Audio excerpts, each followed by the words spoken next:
I always start at the tail end. Oh, it's going to be so good to watch. Scaling in, I suppose, a very traditional Japanese way. You're one of the first in Australia that I saw doing this technique. Can you do it with all fish or just... We don't do it with sardines, because I'm not a horrible man. But we do it with fish that exceed a plate size in size. So they're our scales that come off. You can use that too, don't you? Absolutely. We've got it on a dessert at the restaurant at the moment. We cook... Yeah, of course we do.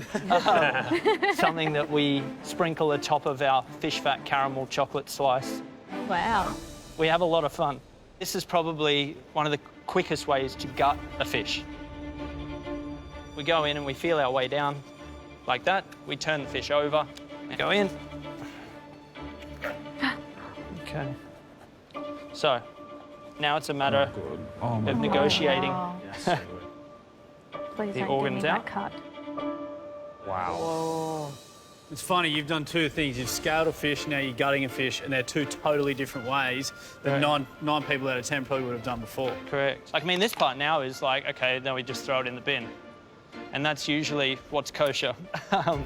For me, I see it as a huge opportunity missed down both sides of the collar. And we're scissoring away the collar from the gill. Ah.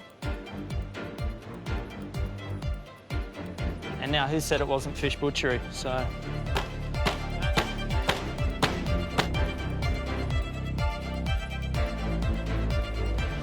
How cool is this? Yeah, incredible. Oh, yeah. I'm going in and I'm going to generate a cut called the shank. So not only does a lamb have a shank, but we're going to give this kingfish a shank. So tail comes off.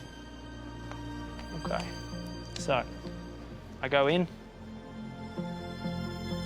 and go down. There you go, look at that. Oh. So you can see the beautiful bone marrow in the very centre, and we've got our shank. That's so cool. The darn, which is, I suppose, a very traditional cut. It's that beautiful flesh with the bone in the centre. The beauty of this cut is you benefit from all the gelatine flavour that resides around the bone and then the skin as well. And we negotiate our way over these rib bones. So, double chop. And especially when we're talking about fish and ever-depleting oceans getting pillaged, if we can do our bit and not throw as much in the bin, then we're in a better place. OK, that's the completed rack, all 4 points.